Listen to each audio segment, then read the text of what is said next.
त्वदीय पाद पंकजम नमामि देवी नर्मदे। चामुंडा देवी जी की जय। जय महाकाल। देवास खाटे गांव की धरती को मेरा प्रणाम। मेरे भाइयों, मेरी बहनों, आप काफी धूप में मेरा इंतजार कर रहे हैं। खासतौर से इसके लिए मैं आपकी आभारी हूं और आपका इस सभा में मैं स्वागत करती हूं।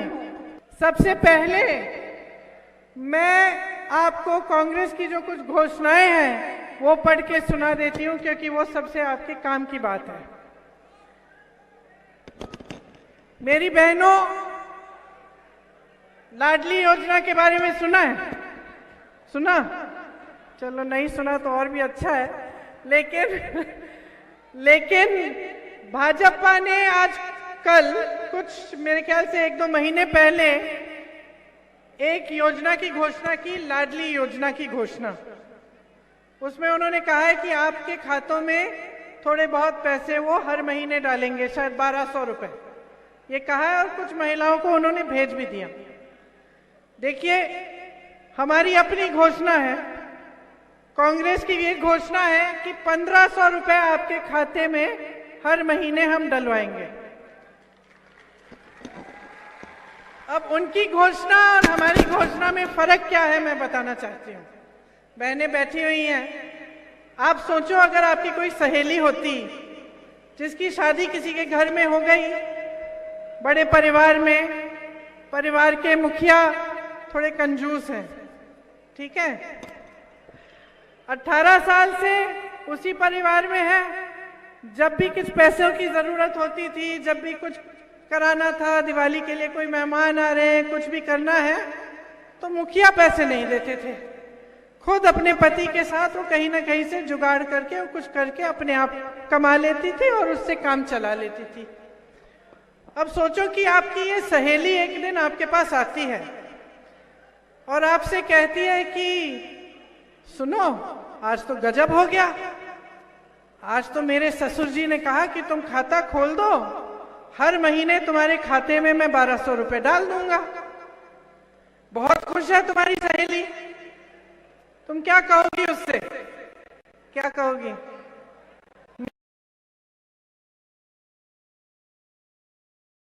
मेरी सी तुम्हें कहती, भाई मूर्खता मत करो, समझदार बन जाओ। 18 सालों से तुम्हें इस मुखिया ने कुछ नहीं दिया है,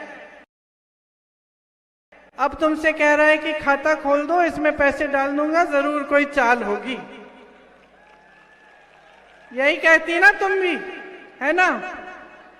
क्योंकि इंसान का अनुभव क्या होता है, हम तो अपने अनुभव पे चलते हैं। कोई हमें कोई भी सपना दिखा दे, कुछ भी कह दे, कल कह देंगे कि महिलाओं के लिए आरक्षण कर रहे हैं, संसद में महिलाओं के लिए बड़ा आरक्षण का बिल इन्होंने पास किया, सब महिलाएं खुश हो गई, मीडिया में आया, टीवी पे आया, बड़ी इवेंटबाजी हुई, पब्लिसिटी खूब हुई, पैसे भी खर्चे सरकार ने, मोदी जी जहां जहां गए उनको माल्यार्पण किया गया, उनका स्वागत किया गया, महिलाओं ने उनको धन्यवाद दिया। पता चला कि 10 सालों के लिए आरक्षण बिल लागू ही नहीं होगी। तो जब 10 सालों के लिए महिला इसका फायदा देख ही नहीं पाएगी, तो फिर हम आज से इसके लिए खुशी क्यों मनाएं? वही बात है। और यही मुख्य बात मैं कहना चाहती हूँ कि इनकी घोषणाओं को समझो, किस लिए की जा रही है। जो 18 सालों से काम आपके लिए नहीं किया, वो चुनाव के 2 महीने पहले क्यों कर रहे हैं? कोई वजह होगी, वजह साफ है। इनकी घोषणाएं आपके वोटों को लेने के लिए होती हैं। चुनाव हो जाएगा, कोई याद नहीं रखेगा कि किसने कौन सा खाता खोला और उसमें कितने पैसे डालने हैं। ये मेरा अनुभव नहीं है, ये आपका अनुभव है। क्यों? क्योंकि मोदी जी ने क्या कहा था? कहा था कि करोड़ों रोजगार दिलवाएंगे। 10 साल हो गए इनकी सरकार है केंद्र में, प्रदेश में भी इनकी सरकार है, दिलवाए? किसको रोजगार मिले? हाथ उठाओ भाई, किसको रोजगार मिले हैं? नहीं मिले। फिर इन्होंने क्या कहा था? महंगाई कम करेंगे। बताइए बहनें, क्या हालत है आज? आप दुकान जाती हैं, सब्जी खरीद पाती हैं, कुछ भी खरीद पाती हैं? प्याज कितने का हो गया है आज? ये लोग कहते थे एक समय में कि प्याज के बहुत दाम बढ़ गए हैं, अब क्या कह रहे हैं? तो ऐसी ऐसी घोषणाएं करते हैं जो सिर्फ चुनावी घोषणाएं हैं। अब मैं जो पढ़ने जा रही हूं इनको अच्छी तरह से समझो, सुनो कि क्या घोषणाएं हैं हमारी, और फिर मैं आपको ये बताऊंगी कि आपको इन पर भरोसा क्यों करना चाहिए।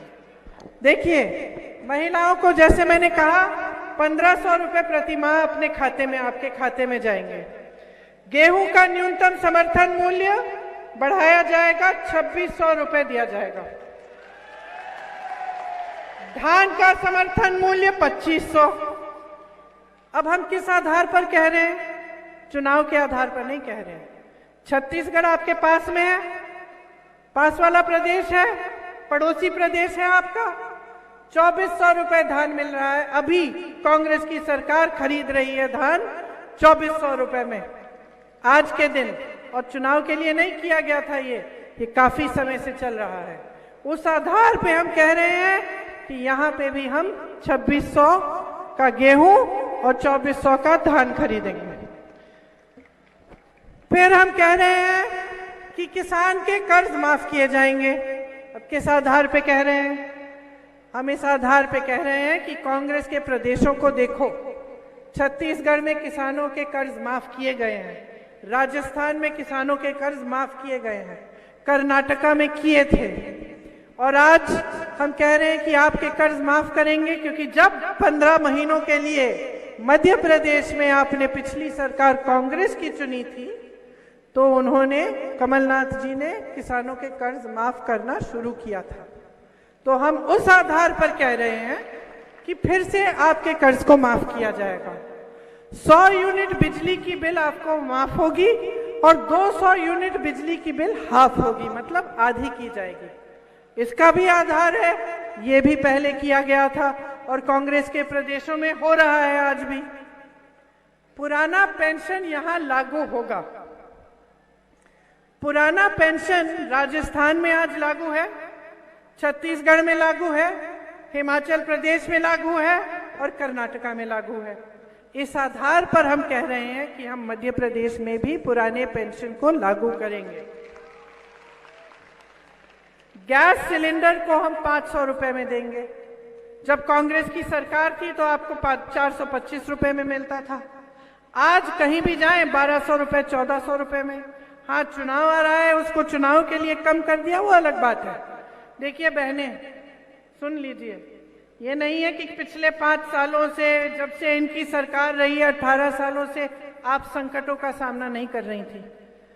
ये नहीं है कि उस समय आप गरीब नहीं थे, आप आज गरीब हैं चुनाव से पहले। तो ये सारी स्कीमें उस समय क्यों नहीं लागू की इन्होंने?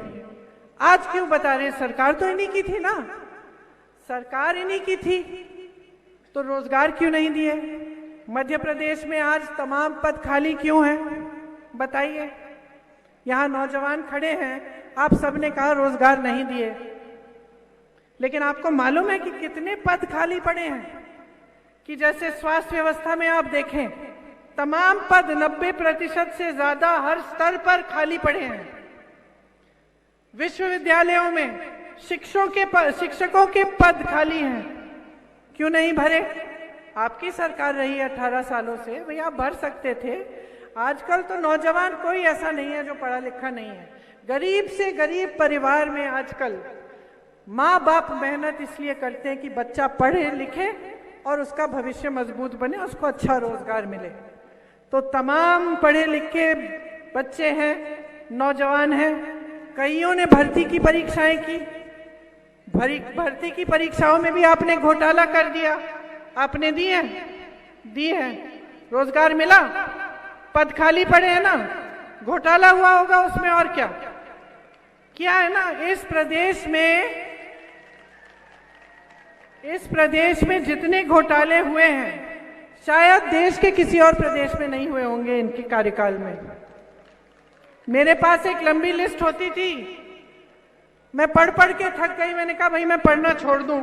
सबको मालूम है कि भ्रष्ट सरकार है और घोटाले पे ही चलती है, आपसे पैसा लिया जाता है, छीना जाता है, बड़े बड़े उद्योगपति और बड़े बड़े नेता खा जाते हैं, सब जानते हैं। आप जानते होंगे, आपने भर्ती की परीक्षा दी, जब आप किसी काम के लिए जाते हैं या किसी सरकार के किसी डिपार्टमेंट में जाते हैं काम कराने के लिए, तो बगैर घूस के होता है?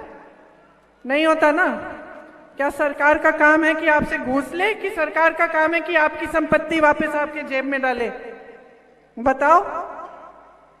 सही तरह से सरकार चलेगी ना तो आपकी जो संपत्ति है वो आपके जेब में वापस डाली जाएगी। कैसे? ये जो घोषणाएं मैं कर रही हूं, ये जो स्कीम है, ये वही स्कीम है जिनसे जो आपके पैसे हैं वो आपके पास वापस आए। क्योंकि जो सरकार के पैसे हैं ना, वो सरकार के नहीं होते भाई और बहनों। सरकार का नाम होता है उस पे, वो है आपके देश के पैसे हैं, प्रदेश के पैसे हैं। तो अगर आपके लिए नहीं खर्चे जा रहे हैं तो आपको सतर्क होना चाहिए, आपको सवाल उठाना चाहिए। आपको ये सवाल उठाना चाहिए कि ये किसानों का क्षेत्र है, ठीक है? अब आप इतने संकट में हैं, यहाँ के किसान रो रहे हैं, महंगाई इतनी है, पेट्रोल डीजल हर चीज पे जीएसटी लगा रखा है, ट्रैक्टरों पे जीएसटी है, इस पे जीएसटी, उस पे जीएसटी, खाद नहीं मिलता, यूरिया नहीं मिलता, नर्मदा जैसी महानदी है यहाँ, लेकिन पानी नहीं मिलता। आपने प्याज उगाई, उसका क्या हुआ? निर्यात के समय ड्यूटी बढ़ा दी, उस समय आपसे कम दाम में खरीदा, और आज 100 रुपए का हो गया है ना प्याज। तो आपको सवाल उठाना चाहिए कि भाई हम मेहनत कर रहे हैं, हम इस देश के वासी हैं, हम इस जमीन को सींच रहे हैं, हम इस देश की रीढ़ की हड्डी हैं, हमारे लिए ये सरकार क्या कर रही है? ये सवाल आपको उठाना पड़ेगा। क्योंकि अगर ये सवाल आप उठाएंगे नहीं तो आपके साथ 5 साल और वही होगा जो हो रहा है आज, और गलत हो रहा है। आपका पैसा आपसे लिया जा रहा है, टैक्स से लिया जा रहा है। बड़ी बड़ी सरकारी कंपनियां जो हैं, जिससे आपको रोजगार मिलता था, जिससे आपको ऐसी नौकरी मिलती थी कि कोई खदेड़ नहीं सकता था आपको बेवजह। प्राइवेट की नौकरियों में तो कभी भी निकाल दें, सब सरकारी नौकरी चाहते थे। क्यों? क्योंकि नौकरी की सुरक्षा होती थी, रोजगार का सुरक्षित महसूस होता था इंसान जब उसको वो रोजगार मिलता था कि चलो बाद में 20 साल बाद पेंशन भी मिल जाएगा। अब आप देखिए, आप सरकारी कंपनियां को लीजिए, जितनी सरकारी कंपनियां हैं सारी इन्होंने बेच डाली। सच है कि नहीं है? हवाई अड्डे किसके हैं आज? सरकार के हैं। किसके? अडानी जी के हैं। बंदरगाह किसके हैं? बड़ी बड़ी सरकारी कंपनियां किसकी हैं? अडानी जी आपको सरकारी नौकरी दे सकते हैं? आपके पेंशन को सुरक्षित रखेंगे? ये सरकार ही आपके पेंशन को सुरक्षित नहीं रख रही है। आज आप 20 साल के लिए नौकरी जब सरकार में नौकरी करते हैं, आपको पता नहीं कि जो हर महीने आपके वेतन में से पेंशन निकाला गया था 20 सालों के लिए, आपको खुद नहीं पता कि सरकार ने इसका कहाँ निवेश किया, खुद नहीं पता। इसीलिए सरकारी कर्मचारी कहता है मुझे पुराना पेंशन चाहिए, क्योंकि कहता है भाई 20 सालों से तुमने हर महीने सरकार ने मेरे से पैसे लिए, आज 20 साल हो गए, मुझे पता ही नहीं भाई, कहीं तुमने गलत जगह डाल दिए ये पैसे और पैसे गंवा दिए, मैं क्या करूंगा? मैं तो 20 सालों के लिए मैंने काम किया है इन पैसों के लिए। यही कह रहा है कि भाई मेरे हाथों में दे दो, मेरी कमाई है, मैं हिफाजत करूंगा, मुझे कहीं डालना है इन्वेस्टमेंट डालूंगा, मुझे कुछ बनाना है अपने लिए घर बना लूंगा। आप दे नहीं रहे। तो ये परिस्थितियां हैं। परिस्थितियां ये है कि अगर आपका प्रदेश इस मोड़ पे आ गया है, 18 सालों से भाजपा की सरकार है, 18 सालों से इनकी राजनीति चल रही है। लोग कहते हैं मध्य प्रदेश आरएसएस की प्रयोगशाला है। बहुत बढ़िया। क्या मिला आपको? क्या मिला आपको इस राजनीति से? जब जब चुनाव आया धर्म की बात उठा ली। आपके जज्बात हैं धर्म से जुड़े हुए, किसके नहीं है? कौन सा ऐसा देशवासी है जिसके जज्बात, जिसका दिल धर्म की बातों से जुड़ा नहीं है? बताइए, कोई नहीं है, चाहे किसी भी धर्म का हो। तो जब धर्म का इस्तेमाल हो रहा है तो आप आंखें नहीं खोलेंगे? जब धर्म की बातें होती हैं और उस पर वोट मांगा जाता है, आप आंखें नहीं खोलेंगे? मैं किसी के घर गई, एक गांव में एक लड़की है थी यूपी में, उसके घर गई, छप्पर फटा हुआ था, ऊपर से बारिश आ रही थी, नलके में पानी नहीं है। मैंने पूछा बिजली आती है? कहती है नहीं। तो थोड़ी बातचीत हुई, मैंने पूछ लिया भाई वोट किसको दोगे? कहती है दीदी वो धर्म की बात करते हैं, हम उन्हीं को देंगे। तो मैंने कहा फिर ठीक है, फिर 5 साल और जियो इस तरह। क्योंकि राजनीति जो है ना, सबसे पहला मकसद क्या है उसका? अगर नेता भूल जाता है, अगर जनता एहसास नहीं दिलाती, तो तरक्की नहीं हो सकती आपकी। सबसे बड़ा मकसद, सबसे बड़ा राजनीतिक मकसद यही है कि आपकी सेवा होनी चाहिए, आपकी तरक्की होनी चाहिए, देश को आगे बढ़ना चाहिए, गांव को सशक्त करना चाहिए, रोजगार बनाने चाहिए। ये है राजनीतिक मकसद। ये मकसद नहीं है कि चुनाव के समय धर्म की बात कर ली, सबके जज्बात उभार दिए, उस पे वोट ले लिए, बटोर लिए और बैठ गए सत्ता में मौज खाने। ये नहीं है मकसद। और मैं आपसे शिकायत करूंगी कि आपने एक ऐसी परिस्थिति बना दी है इस देश में कि सारे नेता जो सत्ता में बैठे हैं इस बात को भूल गए हैं। और आपने ये परिस्थिति आपने बनाई है, आपसे शिकायत है, क्योंकि आप जागरूक नहीं बन रहे हो।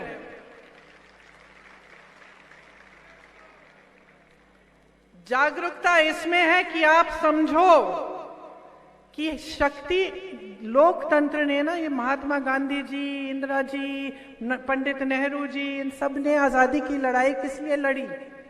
पटेल जी, अंबेडकर जी किस लिए लड़ी? अंग्रेजों का शासन था, जनता के हाथों में कोई शक्ति नहीं थी। आजादी की लड़ाई अपनी आजादी के लिए नेताओं ने नहीं लड़ी, आपके पूर्वजों ने नहीं लड़ी, आपकी आजादी के लिए लड़ी। इसका मतलब है कि जब इस देश में लोकतंत्र है, लोकतंत्र का मतलब है देश में सबसे शक्तिमान, सर्वोपरि कौन है? जवाब दो मुझे, कौन है? कौन है? श्री नरेंद्र मोदी जी हैं? जनता है देश की? मध्य प्रदेश के मुख्यमंत्री जी हैं? नहीं, लोकतंत्र में जनता सर्वोपरि है। ये जो तुम खड़े हो ना यहाँ, तुमने जो परीक्षा दी, तुम हो सबसे शक्तिमान। तुम्हारे हाथों में शक्ति होनी चाहिए, तुम्हारे भाइयों के हाथों में, तुम्हारी बहनों के हाथों में। इस देश के नौजवान के भविष्य को बनाना सरकार का दायित्व है, धर्म है, और कोई धर्म नहीं होना चाहिए नेता का। सिर्फ एक धर्म होना चाहिए कि आपको सशक्त करे। इसीलिए जब नेता आपके सामने मंच पे खड़ा होता है तो मन बना लो, अगर घोषणा करता है, अगर तुम्हारे सामने कह के जाता है कि कुछ करेगा और करके नहीं दिखाया उसने 5 सालों में, तो मन बनाओ को इसको खदेड़ दोगे, उसको निकाल दोगे। बहुत आदत बिगाड़ दी है बहने, बच्चों की आदत नहीं बिगाड़ते हम। बच्चा गलत करता है, हम थप्पड़ मार लेते हैं, बोल देते हैं अगली बार करोगे देखना, डर जाता है, कोने में खड़ा कर देते हैं। बच्चे को टोकते हो, अपने नेताओं को नहीं टोकते। बार बार झूठ बोलते रहे, घोषणाएं करते रहे। अरे मध्य प्रदेश में 22,000 घोषणाएं की हैं, आपको याद भी नहीं होगा कि क्या क्या इन्होंने घोषणा की। 22,000 घोषणाएं की है, 22 अगर उन्होंने कर ली हो तो बताओ, मैं खुद ताली बजा दूंगी। अभी मैं पूछ रही थी अपने साथी से, दीपक जोशी जी से, मैंने कहा भाजपा छोड़ के आए हैं कांग्रेस में? गाड़ी में पूछ रही थी। मैंने कहा भाई क्यों छोड़ी? कहा दीदी हमारे इलाके में ना बहुत भ्रष्टाचार हो रहा था और मैं बार बार गया, मैं हर नेता के पास गया और मैंने कहा यहाँ मेरे इलाके में बंद कर दो, जो कुछ करना है कहीं और करो, मेरे इलाके में मत करो। किसी ने मेरी सुनी नहीं। 2 साल से मैं कहता रहा, ऊब गया, एक दिन गुस्सा चढ़ गया, छोड़ दिया। खुद कह रहे हैं तो आजकल राजनीति में लोग आ रहे हैं तो किस लिए आ रहे हैं? क्योंकि व्यापार बन गया है। राजनीति में आ रहे हैं कि चलो लूटेंगे, अपने महल बनाएंगे, खुश रहेंगे, अपने बच्चों को भेज देंगे विदेश पढ़ाई करने के लिए, पब्लिक जाए भाड़ में। क्या ये है राजनीति का मकसद? नहीं है ना। तो अब हम चाहते क्या है? हम अपनी सरकारों से, अपने नेताओं से चाहते क्या है? थोड़ी बहुत ईमानदारी तो चाहते हैं ना कि ईमानदारी से काम करें। थोड़ा बहुत एक विजन होना चाहिए कि भाई तुमने सोचा है, अगर मुख्यमंत्री बनोगे, मंत्री बनोगे, सोचा है कि हमारे प्रदेश के लिए अगले 10 सालों में क्या करके दिखाओगे। ये भी चाहते हैं हम कि भाई कुछ सोच समझ होनी चाहिए। मोदी जी कहते हैं कि 70 सालों में कांग्रेस ने कुछ नहीं किया। अच्छा, तो आईआईटी किसने बनाई? आईआईएम किसने बनाया? एम्स किसने बनाया? ये बड़ी बड़ी कंपनियां जो मोदी जी कौड़ियों के दाम में अपने दोस्तों को बेच रहे हैं, ये किसने बनाई? ये हवाई जहाज जो मोदी जी खरीद रहे हैं 8-8 हजार करोड़ के, 8,000 करोड़ के अपने लिए खरीदे 2 हवाई जहाज, ये जो खरीद रहे हैं, इनकी ये सब एयरपोर्ट सब कुछ ये किसने बनाया? ये बंदरगाह जो दे रहे हैं अडानी जी को, ये किसने बनाया? 70 सालों से कुछ नहीं हुआ बहनों और भाइयों। ये कहते हैं इंदिरा गांधी डैम कह रहे हैं आप, तो ये सब बातें करते हैं आपके सामने। ये नहीं बताते कि 10 सालों में इन्होंने क्या किया, 18 सालों में मध्य प्रदेश में क्या किया। सीधी सी बात है, चुनाव का समय है। देखिए, मैं छत्तीसगढ़ गई थी कल, मुझे इतनी खुशी हुई क्योंकि मैं मंच पे जब खड़ी हुई तो मेरे पास कुछ कहने का था। मैं कह पाई कि देखो, आज छत्तीसगढ़ का किसान खुश है। आज धान हम छत्तीसगढ़ में आपसे खरीद रहे हैं, पूरे देश भर में सबसे ज्यादा का खरीद रहे हैं। मैं कह पाई कि यहाँ तुम्हारी समस्या थी आवारा पशुओं की, तुम्हारे खेत चले जा रहे थे, तुम रात भर खेत के पहरेदारी के लिए बैठते थे खेतों में। अब यहाँ भी है समस्या, यहाँ भी है, ठीक है। तो मैं कह पाई छत्तीसगढ़ में कि इतनी बड़ी समस्या थी। जब भी किसान मिलते थे रोते थे कि कुछ करो। हमारे मुख्यमंत्री जी ने क्या किया? गौठान बनाए, और बेकार के गौठान नहीं है, ऐसे गौठान बनाए जिसमें रोजगार दिया। फिर उन्होंने कहा कि भाई गोबर क्यों ना खरीदें, हम इस गोबर का हम कुछ बना देंगे, गोबर गैस बना देंगे, गोबर के कुछ और चीजें बना देंगे। सरकार ने गोबर को खरीदना शुरू किया। गोबर को खरीदना शुरू किया तो लोगों ने आवारा पशु को रखना शुरू किया, है कि नहीं? क्योंकि उससे कमाई हो रही थी। गौठान में मैं ऐसी महिलाओं से मिली हूं जो 1 लाख रुपए, 6 लाख रुपए कमा रही हैं बहनों। स्वयं सेवा समूह बना दिए, उससे जितना भी गौठान का काम था उसमें काम कराया, उसमें नई नई चीजें कराई। बस्तर जैसे जिले में जो पूरे देश में जाना जाता था कि यहाँ पे हिंसा है, भाई लोग डरते थे जाने से, बस्तर जैसे जिले को मशहूर बना दिया। किस लिए? मिलेट के लिए, रागी के लिए। रागी के सबसे बड़ा प्लांट लगाया वहां हमारी सरकार में। आज बस्तर से रागी पूरी दुनिया में जा रहा है, उसकी बढ़िया पैकेजिंग हो रही है, मार्केटिंग हो रही है। मेरे घर में भी है, मैं भी वो खाती हूँ। तो जहाँ पे हिंसा थी, जहाँ पे गरीबी थी, जहाँ पे आदिवासियों के लिए मुश्किलें ही मुश्किल थी, हमने उस जिले को उठाया। वहां पे हमने संपत्ति डाली। किसकी संपत्ति? जनता की संपत्ति उसमें डाली, हमने स्कीमें बनाई और आज वहां जनता खुश है। आज स्थिति ये है कि जो पलायन करने के लिए दूर जा रहे थे, रोजगार ढूंढने के लिए वापस आ रहे हैं, कह रहे हैं कि हमें तो रोजगार छत्तीसगढ़ में मिल जाएगा। तो ये हो सकता है जब हम नेता भी, जब हम खड़े होकर इन प्रदेशों में जाते हैं जहां हमने कुछ करा है, तो गर्व होता है, अच्छा लगता है कि भाई शर्मिंदा होकर तो नहीं खड़े हो रहे हम। यहाँ झूठ बोलने की जरूरत नहीं है, फालतू की घोषणाओं को करने की जरूरत नहीं है, क्योंकि काम करके दिखाया है। महिलाओं के लिए कितना किया उन्होंने बहनों, हमारी सरकारों ने हर जगह किया है। कर्नाटका में मुफ्त बस यात्रा हो रही है, महिलाओं के खातों में पैसे डल रहे हैं, चुनाव के समय से नहीं, जैसे ही सरकार बनी तब से। किसानों के कर्ज माफ हुए कब से? सरकार बनी सबसे पहले मंत्रिमंडल का जो मीटिंग हुई उसमें तय किया गया कि कर्ज माफ होंगे, तब से शुरू हो गया। चुनाव का इंतजार नहीं किया हमने। तो एक दूसरी राजनीति भी है, हो सकती है, उसमें आशा रखो। आज आप इंदिरा जी को याद रखते हैं, आप बड़े बड़े नेताओं को याद रखते हैं, क्यों? ऐसा कैसा काम कर दिया उन्होंने? सोचिए क्या किया। पूरा जीवन आपकी सेवा में दिया, देश के लिए अपना जीवन दे दिया, जान दे दी अपनी। लेकिन श्रद्धा इसलिए है क्योंकि उनके दिल में आपके लिए श्रद्धा थी।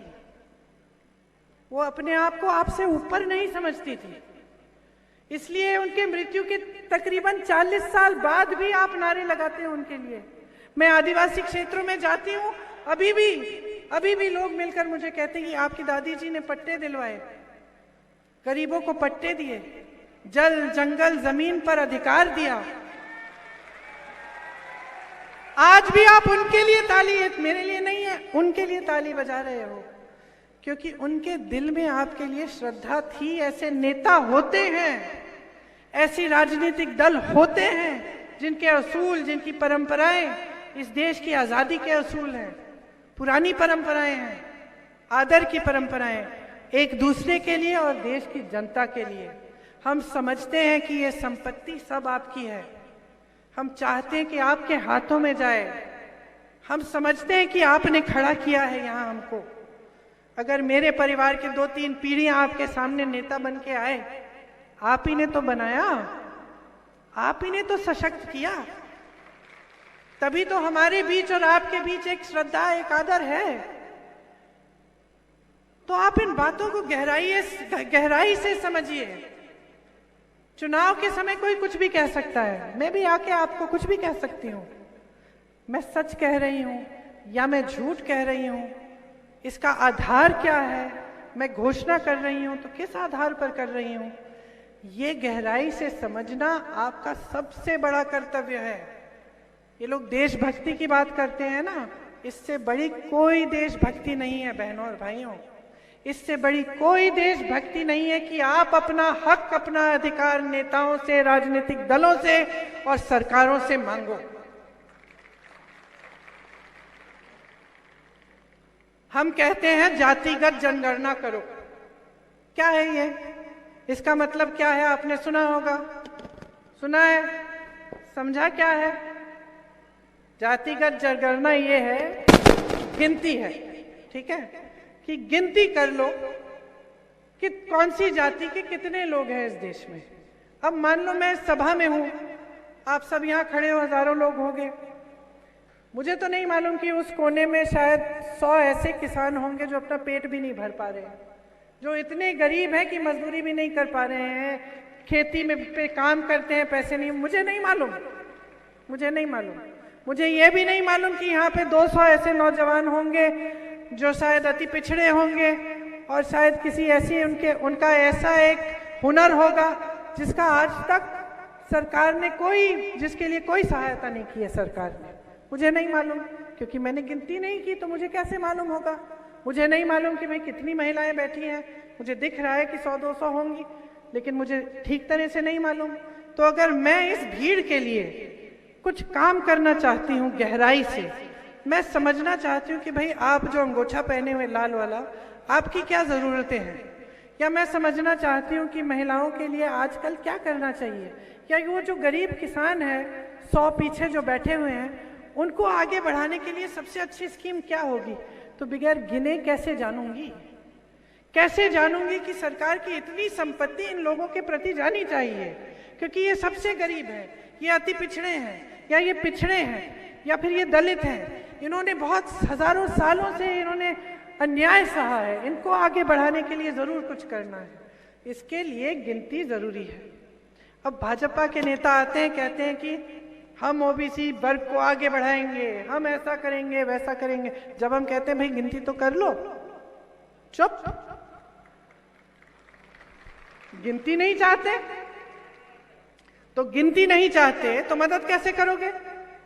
बिहार में गिनती की, बिहार की प्रदेश सरकार ने गिनती कर ली, 84% निकले ओबीसी, दलित और एसटी। 84%, ठीक है। अब हमें मालूम है कि 84% है, तो फिर हम सोच सकते हैं कि चलो इतनी संपत्ति कम से कम ऐसी स्कीमों में जानी चाहिए, इतना काम होना चाहिए जो इनको भी आगे बढ़ाए। अब हमें पता चला इस गिनती को करने के बाद कि किसी और जाति के, जो शायद एक ओबीसी नहीं है, दलित नहीं है, कि किसी और जाति के लोग बहुत ही ज्यादा गरीब हैं, तो हमें पता चला कि अच्छा बहुत ज्यादा गरीब लोग भी हैं और उनके लिए भी हमें एक स्कीम बनानी चाहिए। तो ये सब चीजें जब सोच होती है ना, जब समझ होती है, जब गहराई से एक विजन के साथ ये काम किया जाता है देश के लिए, प्रदेश के लिए, तभी ये सब समझ हो सकती है। वरना जैसे मैंने कहा, कहते रहे कि हम इस जाति के लिए करेंगे, उस जाति के लिए करेंगे, खासतौर से चुनाव के समय उठा ली है बातें, लेकिन नियत नहीं है, गिनती ही नहीं करनी आपको। महिला के आरक्षण की बात कर ली, 10 सालों के लिए महिला आरक्षण देखने ही नहीं वाली है, तो फिर फायदा क्या हुआ? हम अभी से क्यों कूदें भाई, हम अभी से क्यों नाचें और गाएं और मोदी जी के बारे में बढ़िया बढ़िया चीजें कहें? तो गहराई में चीजों को समझने की जरूरत है, नेताओं को और जनता को। और जब तक आप ऐसी राजनीति को बढ़ाते रहेंगे ना, जो आपको धर्म और जाति के आधार पर फुसलाते रहेगी, तब तक आप पीछे रहोगे, तब तक सिर्फ नेताओं के बच्चे फूलेंगे फलेंगे और आप वहीं के वहीं रहोगे। अब मैं घोषणाओं से चल के पता नहीं कहां चली गई, तो अपनी घोषणाएं खत्म कर लेती हूं। मैंने ओबीसी की बात की। ओबीसी के लिए 27% आरक्षण मध्य प्रदेश में दिया जाएगा। 5 हॉर्स पावर सिंचाई की बिजली मुफ्त मिलेगी आपको।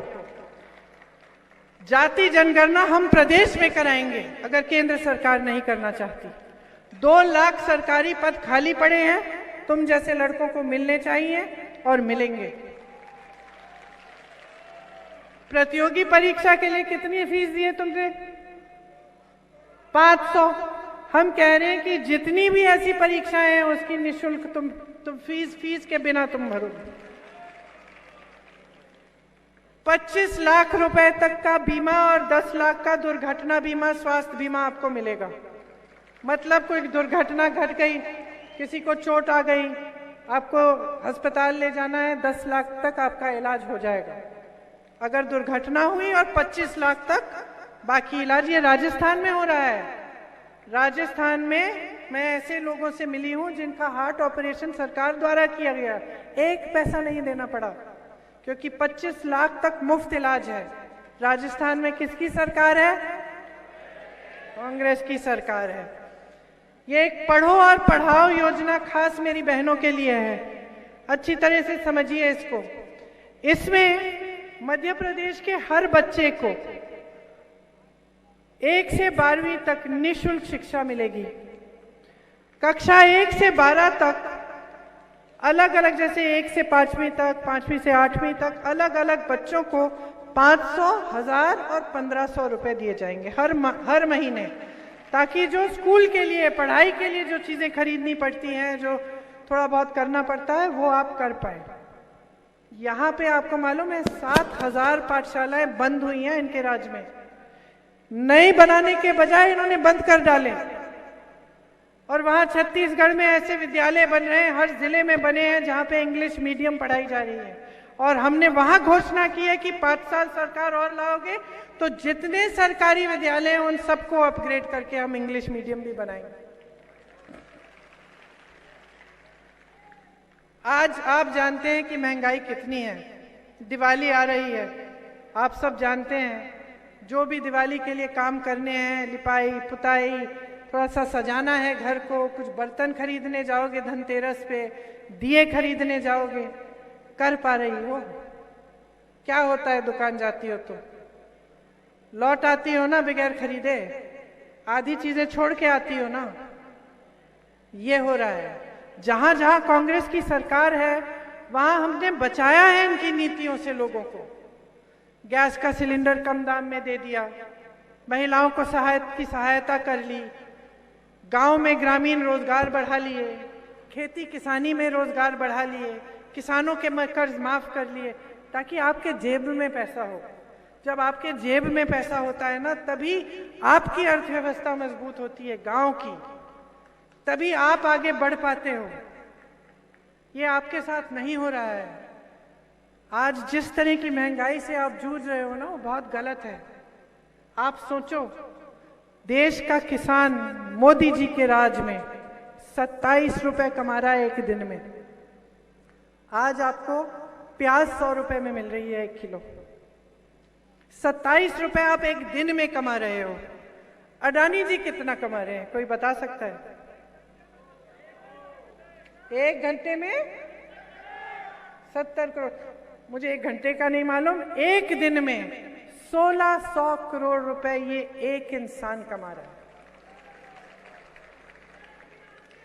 एक दिन में 1600 करोड़ रुपए। मोदी जी ने कहा कि देश का जो संसद भवन है पुराना, 70 साल पुराना है, उनको तो 70 साल पुरानी कुछ चीज पसंद ही नहीं है। तो ये देखते हैं वो 70 साल वो संसद देखा रहे, ये भी 70 साल पुराना है, चलो इसको भी खत्म कर देते हैं। तो कहा कि भाई हमें तो नया संसद चाहिए, हम नया संसद भवन बनाएंगे। जरा सोचिए कितना खर्च करेंगे इस नए संसद भवन को बनाने के लिए? 20,000 करोड़ रुपए। किस लिए? वो नई दिल्ली का वो एक रास्ता है, उसके सुंदरीकरण के लिए, G20 के ये जो प्रधानमंत्री और राष्ट्रपति आते रहते हैं इनके लिए, और नए संसद भवन बनाने के लिए कहीं 27,000 करोड़, कहीं 20,000 करोड़ रुपए खर्च रहे हैं। पुराने पेंशन के लिए पैसे नहीं हैं, पुराने पेंशन के लिए पैसे नहीं हैं, किसानों के कर्ज माफ करने के लिए पैसे। जब उन्होंने ये ऐलान किया कि 20,000 करोड़ रुपए का वो सुंदरीकरण करेंगे उस एक रास्ते का नई दिल्ली में, मैं यूपी में काम कर रही थी, उस समय किसान आंदोलन था। लाखों किसान महीनों से सड़क पर आ गए थे, उतरे हुए थे। पानी नहीं था, सरकार उनसे बात भी नहीं कर रही थी, सुनवाई ही नहीं थी उनकी, कुछ नहीं। 6 किसानों को सरकार के एक मंत्री ने के बेटे ने जीप के नीचे कुचल डाला था। वो मंत्री इनके साथ मंच पे बैठा था। इन्होंने ऐलान किया कि 20,000 करोड़ रुपए सुंदरीकरण करेंगे। सरकार से ये पूछिए, जब 20,000 करोड़ रुपए नए संसद भवन को बनाने के लिए है, तो हमारे बकाये के लिए 15,000 करोड़ रुपए क्यों नहीं है? किसानों की कोई सुनवाई नहीं हुई, किसान बैठा रहा सड़क पे। मेरे ख्याल से सैकड़ों किसान शहीद हुए, आंकड़ा याद नहीं है मुझे, 400-500 किसान शहीद हुए। मोदी जी अपने घर से नहीं निकले, 2 किलोमीटर दूर, 3 किलोमीटर दूर इनके घर से ये धरना था, बात करने तक नहीं आई। लेकिन वो काले कानून जिनके खिलाफ वो आंदोलन इतने दिनों के लिए चला, इतने किसान शहीद हुए, इतने किसान भूखे पड़े रहे, उन काले कानूनों को इस सरकार ने कब वापस लिया? कब वापस लिया? जब चुनाव आया तब। 1 साल के लिए चलते रहे, आंदोलन चलने दिया, 1 साल के लिए कोई नहीं गया, कोई सुनवाई नहीं, कुछ नहीं। चुनाव आने लगा, घबराहट हो गई कि अब तो गड़बड़ हो जाएगी, काले कानून वापस ले लिए। तो समझ लीजिए कैसी राजनीति चल रही है।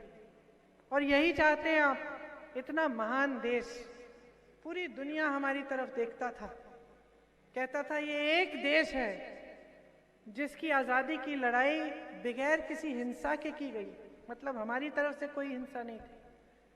अंग्रेजों ने खूब की, हमने हाथ नहीं उठाया। मिसाल थे पूरी दुनिया के लिए। लोग कहते थे देखो, हिंदू, मुसलमान, सिख, ईसाई, जैन, बौद्ध सब इकट्ठे होकर इतने बड़े साम्राज्य के खिलाफ लड़ रहे हैं और एक बार हथियार नहीं उठाते। और आज हर कौम को एक दूसरे से लड़ाया जा रहा है। और किसके नाम पे? धर्म के नाम पे। कौन सा धर्म बताता है भाई? कौन सा ऐसा धर्म है जो कहता है कि एक भाई से भाई को लड़ाए? कौन सा धर्म है? कोई धर्म नहीं है। सारे धर्म यही कहते हैं कि एकता बनी रहे, लोग खुशहाल रहें, एक साथ सबकी समान तरीके, सबकी दृष्टि एक हो, सब आगे बढ़े। और आज एक ऐसी राजनीति आ गई है हमारे देश में, हमारे प्रदेश में, जो धर्म के नाम पे आपसे वोट मांगती है, काम पे नहीं। और मैं फिर से कहूंगी, आदत आपने बिगाड़ी है। सोच लो, सोच लो, कोई नौकरी कर रहा है, कोई नौकरी कर रहा है, उसको मालूम है कि उसको काम करने की जरूरत नहीं है। जब साहब आएंगे तो कोई बहाना बना देगा और साहब को कुछ चीजें बहुत अच्छी लगती हैं सुनने, वही चीजें बोलेगा, नौकरी चलती रहेगी, साहब कुछ कहेंगे नहीं।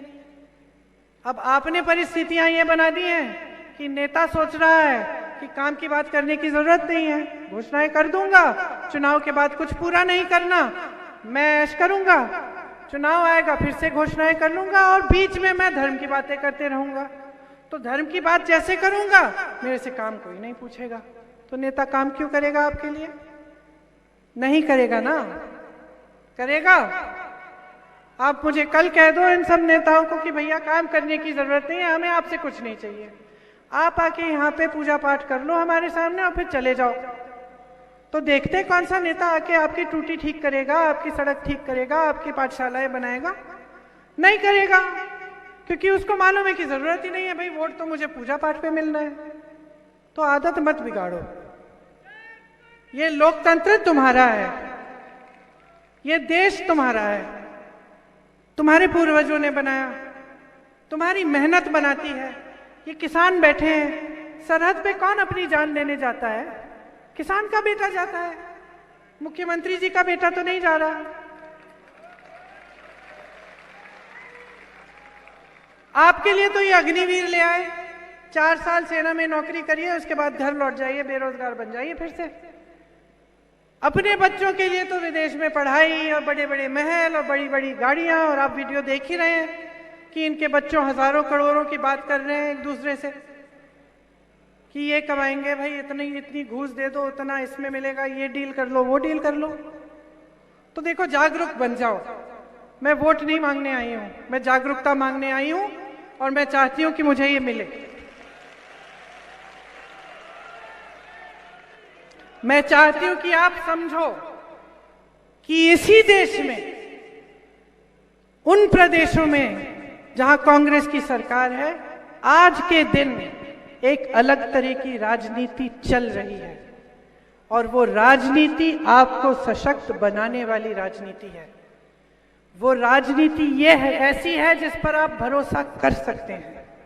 वो राजनीति ऐसी है जिसके नेता आपको दिल में रखते हैं, जो चाहते हैं कि आपके सामने मंच पे आए तो ये बता पाए कि आपके लिए क्या किया है। ये राजनीति आज के दिन में उन प्रदेशों में चल रही है जहां पे कांग्रेस की सरकार है। तो चुनाव आ रहा है, अब आपके सामने देखो, आपके सामने भी चुनौतियां, आंख मूंद के दे दो वोट, फिर इनको आंख मूंद के दे दो, बोल दो हम धर्म के आधार पे दे रहे हैं, इसके आधार पे, उसके आधार पे दे दो। देखते हैं क्या होता है 5 सालों में। जिसने 18 सालों में नहीं किया, वो देखते हैं 5 सालों में क्या करेगा। या फिर सोच समझकर, सतर्क बन के, सवाल पूछ के, अपने विवेक से, अपने अनुभव से, समझदारी से अपना वोट डालो, और देखो कि भाई ये घोषणाएं जो ये कांग्रेस पार्टी कर रही है, कहां कहां पूरी की है इन्होंने। अच्छा, इस प्रदेश में हो रही है, वहां हो रही है, चलो फिर इनको देते हैं। मुझे देखिए उम्मीद नहीं है, मुझे यकीन है कि जब आप सोच समझ के अपना वोट डालेंगे, और जब आप अपने पक्ष में सोचेंगे कि आपकी संपत्ति आपकी जेब में जाए, कि आपका देश आपके लिए तरक्की करके दिखाए, आपकी सरकार आपके लिए दिन रात एक करे, तो आपका वोट एक ही जगह जाएगा, आपका वोट कांग्रेस पार्टी को जाएगा। आपके साथ बहुत छल कपट हो चुका है, बहुत ज्यादा। आपसे प्याज कम दाम में खरीदा जा रहा है, फिर वही प्याज इतना महंगा हो गया कि आप ही नहीं खरीद पा रहे हो। ये क्या है अगर छल नहीं है? नदी आपके पास से गुजर रही है, सिंचाई का पानी नहीं है, बच्चों को शिक्षा नहीं मिल रही है, ये बेचारे यहाँ पे इसके ऊपर चढ़ के चिल्ला रहे हैं कि भाई मैंने परीक्षा दी, मुझे रोजगार नहीं मिला। ये स्थिति नहीं होनी चाहिए और आपको समझना पड़ेगा आज के दिन कि सब कुछ आपके हाथों में है। यही लोकतंत्र की महानता है, उस आजादी की लड़ाई की महानता यही है, हमारे देश की यही महानता है कि ऐसे ऐसे नेता रहे आपके सामने जिन्होंने आपको सर्वोपरि रखा, जो अपने मान सम्मान के लिए नहीं काम करते थे, आपके मान सम्मान के लिए काम करते थे। आज भी ऐसे नेता हैं, आज भी ऐसी राजनीति है, उसमें थोड़ा सा भरोसा करो, अपनी आंखें खोलो और इस चुनाव में जिन्होंने आपके लिए काम नहीं किया, इनकी 22,000 घोषणाएं खोखली, इनकी खाली बातों को सबक सिखाओ। अपने मध्य प्रदेश को एक बार फिर ऐसा प्रदेश बनाओ कि आप पूरे देश में घूम के गर्व से कह सको कि मैं मध्य प्रदेश का हूं। तो अब आपने मेरी बातें बहुत ध्यान से सुनी है बहनों। दिवाली आ रही है, दिवाली के लिए बहुत बहुत शुभकामनाएं। खुशी से मनाओ, एक दिया हमारे लिए भी जला लेना।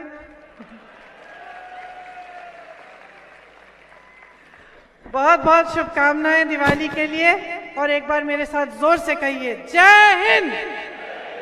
धन्यवाद।